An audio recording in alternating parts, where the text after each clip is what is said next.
There's an area of potential that you can never tap into until you're willing to relinquish control.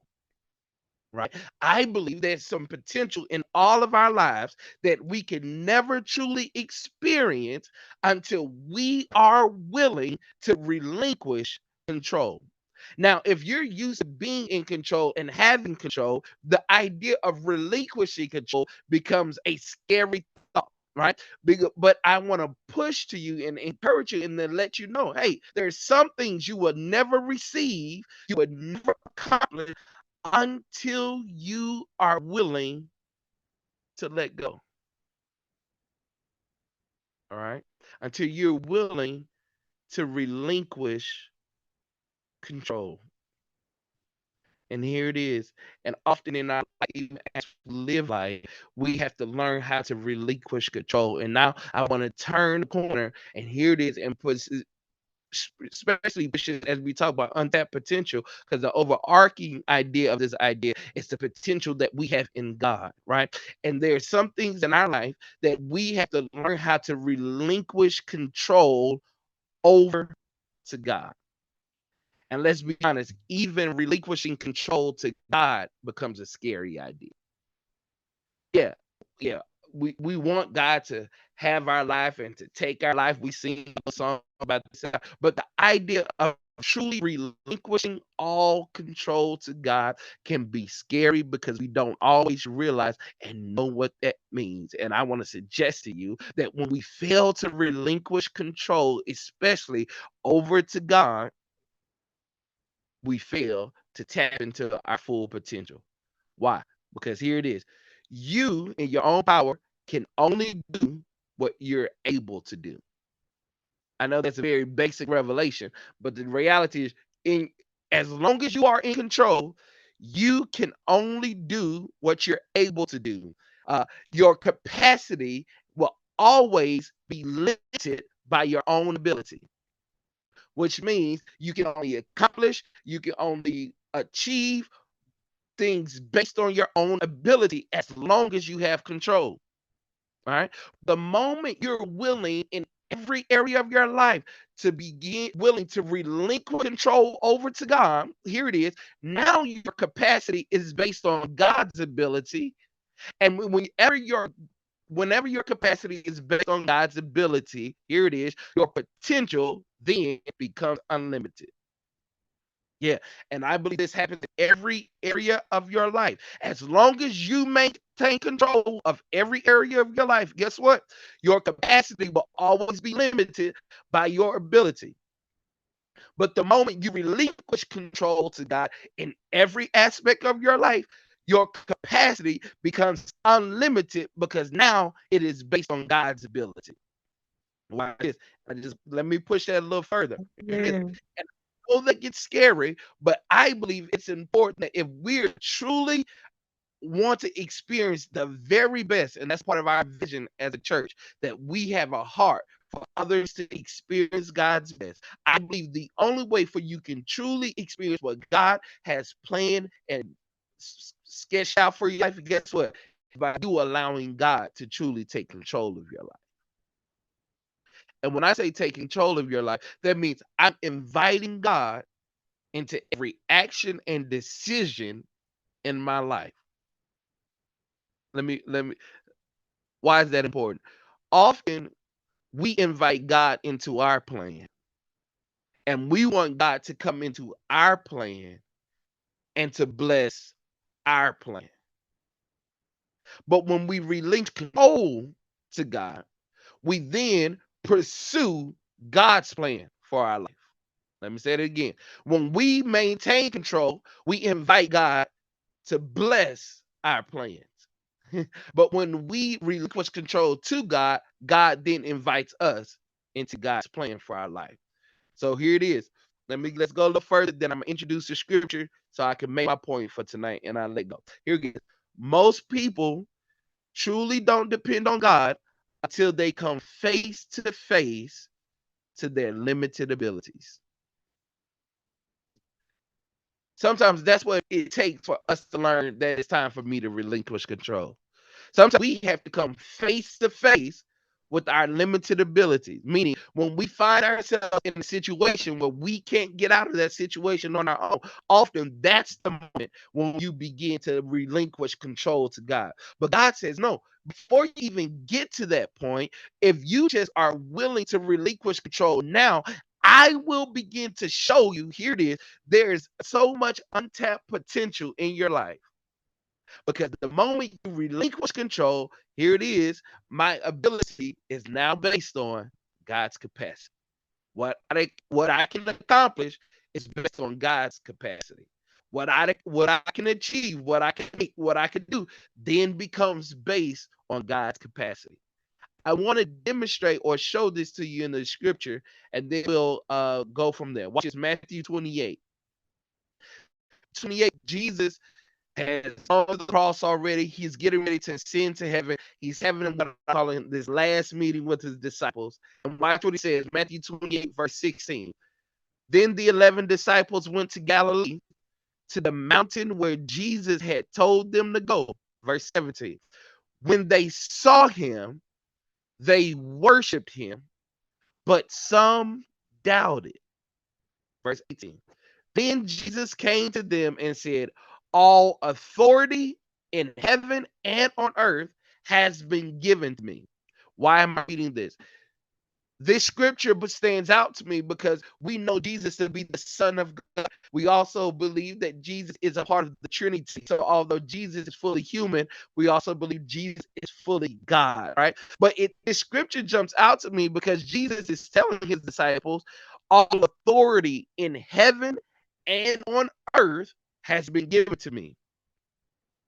So now that he's gone to the cross, he's died, he's been resurrected from the grave. Now all authority in heaven and on earth has been given to him. And I think it's surprising that he would say this considering the things that he did throughout his life. You would think Jesus was already had all power and all authority considering the miracles that he done. You would think that Jesus had all authority and power considering Jesus walked on water. You would think Jesus already had all power and authority considering Jesus even healed, raised people from the dead. But Jesus says Jesus basically makes this proclamation after he goes through the resurrection. So here it is. The experience of the resurrection was a result of his surrender. Jesus doesn't claim to have all authority in heaven and earth until after he's resurrected. And to me, it almost suggests that, guess what? Although Jesus did a lot of great things, here it is, in his lifetime and doing his earthly ministry, Jesus hit his full potential after his death and resurrection. Let me keep going. Why is that significant? Because let's backtrack this. In Matthew 28, Jesus has already been resurrected by God. Before he was resurrected, Jesus had to die. Before Jesus died, Jesus was beaten. Before Jesus was beaten, Jesus was betrayed. Before Jesus was betrayed, watch this, Jesus surrendered. Here it is. Jesus gets to the point after the resurrection where he has all authority and power in heaven and the earth after his resurrection. He only gets to his resurrection because he was willing to die. He was only willing to die because he was willing to surrender what he wanted for what God wanted. What am I saying? It was only after Jesus himself even had to be willing to relinquish control. After that, he received all authority and power. I need you to see this comparison I'm drawing. During his earthly ministry, while he was on earth, Jesus did a lot of great things. After the resurrection, Jesus now had all authority and power. Often in our lives, we get caught up in the fact that our life is good and we're doing a whole bunch of good things. But the reality is there could be so much more that you can do in life, right? There could be so much more you can in the spirit, there could be so much more that you can accomplish in life. But because you have convinced yourself that your life is great and your life is good, often we don't pursue more, right? Because we are happy where we are. We think we've done a lot of good stuff. And watch this. And I want to read this straight out my notes because I want you to see this. Often, here it is. We don't relinquish control because we don't seek God because we deem what we are currently doing as good. And we are satisfied where we are. And I believe a lot of people will miss out on the very best of God. Some people will miss out on doing more or being able to do more because they've convinced themselves that their life is good. But the problem is most of them still have full control. And I want to suggest if you're willing to relinquish control, life gets better. Let's look at Luke 22. Watch what Jesus had to do in order to relinquish control to let things go. Luke 22, verse 39, reading from the NIV. Jesus went out as usual to the Mount of Olives, and his disciples followed him. On reaching the place, he said to them, pray that you will not fall into temptation. Verse 41. He withdrew about a stone's throw beyond them, knelt down and prayed. Verse 42. Father, if you are willing, take this cup from me, yet not my will, but yours be done. Watch Jesus' prayer. Father, if you are willing, take this cup from me, yet not my will, but your will be done. Jesus teaches us something very important about relinquishing control, about letting things go and turning things over to God. Watch what he teaches us. Watch this. Jesus had enough power to avoid the situation, but he also has enough faith to go along with the situation. Jesus is able to relinquish control, although he has enough power to avoid this situation. Jesus does not have to go to the cross. Jesus does not have to die if he doesn't want to. But instead of staying focused on what he wanted, he's willing to relinquish control because he has enough faith to go along with whatever situation God places him in. And watch this. In order for us to relinquish control to God, it requires us to have enough faith to do so. Yeah, it requires us to have enough faith to do so. Why do I need faith? Because I need faith because when I relinquish control, I must be willing to let God dictate my next move. Yeah. I must have enough faith to let God dictate my next move. If I'm going to let go, if I'm going to begin to relinquish various areas of my life, when it talks about my relationships, like, God, I know what I want, but I'm going to relinquish, I'm going to let it go and give it to you. God, I know what career I want, but no, I'm going to let that go and let you determine that. I'm going to let you determine what I do with my finances. God, I'm going to let you determine what I do in this next season of my life. It takes a lot of faith to let God dictate your next move. Why? Because here's the warning. Sometimes whenever God dictates our next move, it may seem like you have to go backwards before you ever go forward. Jesus says in the Gethsemane, he says, God, not my will, but your will be done. Jesus relinquishes control in the Garden of Eden, Garden of Gethsemane. And when he comes out of the Garden of Gethsemane, the first thing that happens is what? He gets betrayed. Then he gets beaten. Then he gets crucified. Then he dies, right? And I have to, if I want to relinquish control of God, I have to have enough faith to say that, God, if that's what you want to do next, I'm okay with that. And let's be honest, like, I don't want to spiritualize this. That's hard to do. It's hard to be like, God, I'm going to let you decide my next move. Now, is it wise to do? Yes. Is it the smart thing to do? Yes. Does it lead to you reaching your full potential? Yes. But it doesn't make it easy to do. To sit there and say, God, I'm gonna let you dictate my next move. So my question, I'm gonna let it be rhetorical and you can answer. When is the last time you allowed God to dictate your moves?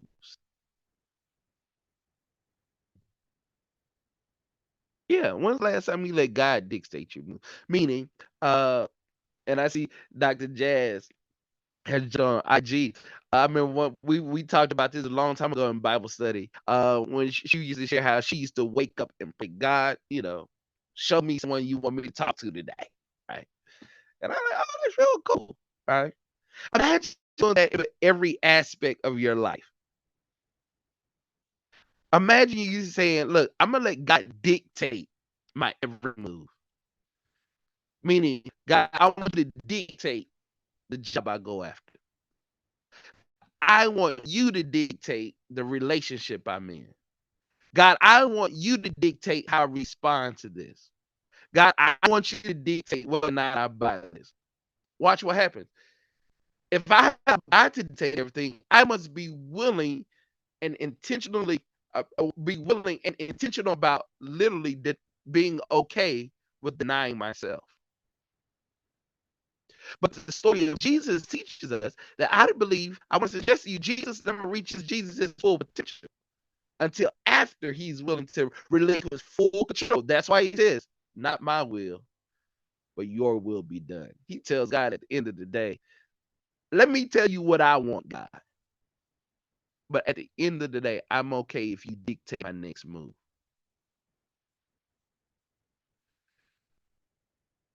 What is it you need to let go? And the reason why this is so important is back to what I say. Often it's not until you're willing to relinquish control will you be able to reach your full potential in God. Let's be honest. Some of y'all watching now, y'all live good lives. Y'all live great lives based on statistics and numbers. You make good money. You live in good neighborhoods. You have good businesses. You do all that other stuff. You're successful. What most people would deem success. And so you're good. But imagine if you could be so much better if you just allow God to begin to dictate everything you did. Imagine if life could be sweeter if you allow God to dictate everything you did. So to give you these things that I'm gonna wrap up on tonight. 3 things I need you to hear in order for you to relinquish control. And this is especially in your spiritual walk, but even in your relationships, this applies to. First thing is it requires a level of humility. If I'm going to relinquish control to God, I have to realize I have to be humble enough to say, I'm not God. God is God, and God is a whole lot better than me.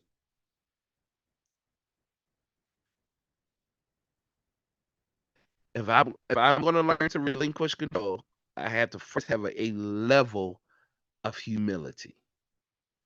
I'm not God. God is God, and God is a whole lot better than me.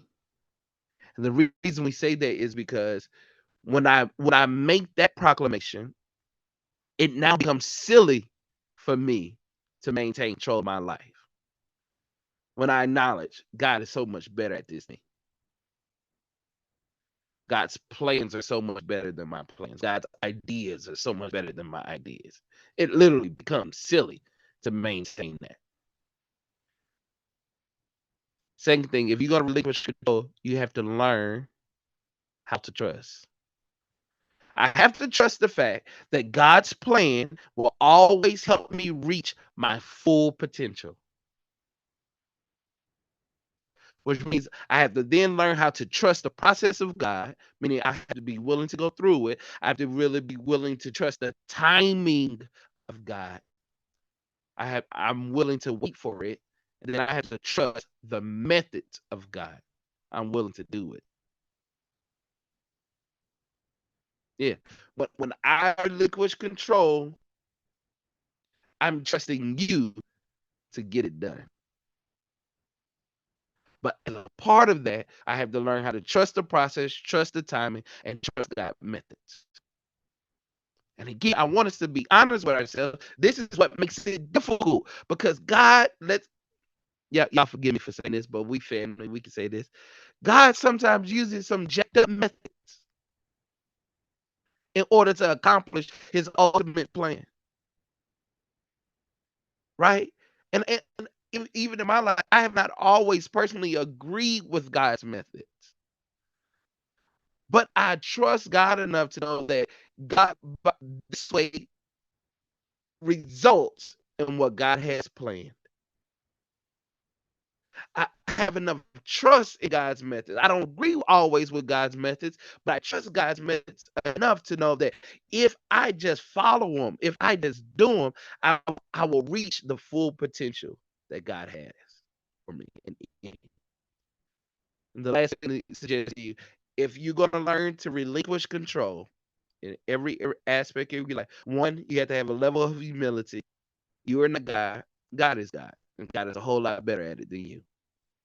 Two, have to learn to trust God's plan, trust God's process, trust God's timing, trust God's methods. And the third thing is this: I have to be willing to sacrifice.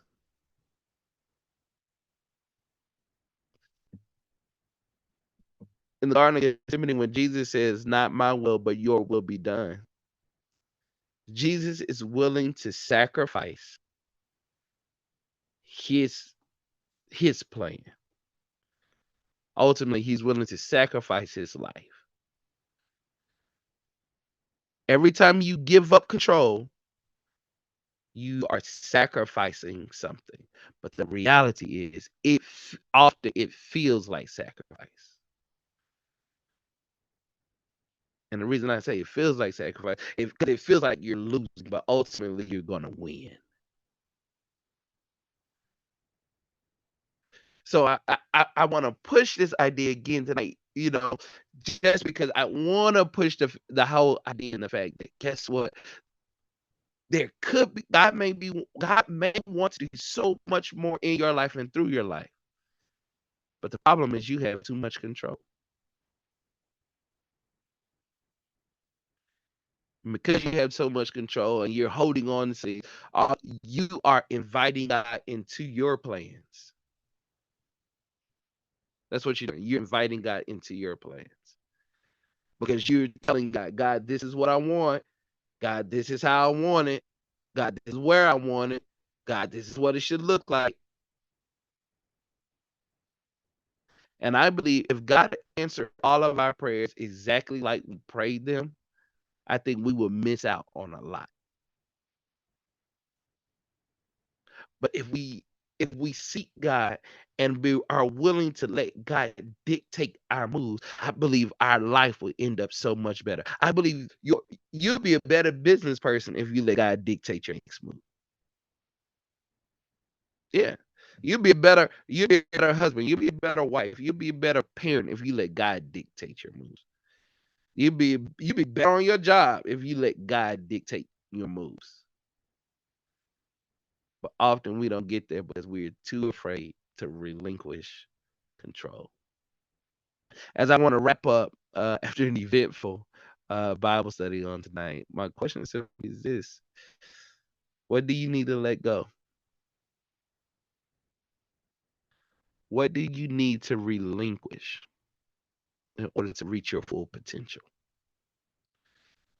What do you need to give up in order for your mental health just to be better? What do you need to give up in order for you to become more emotional health? What do you need to give up in order for you to grow spiritually? What do you need to give up or let go in order for you to improve your life financially? What do you need to let go in order to get closer to God? What do you need to let go to become more effective and impactful in area of your life? What do you need to let go in order to truly walk in your purpose and in your calling? What do you need to let go?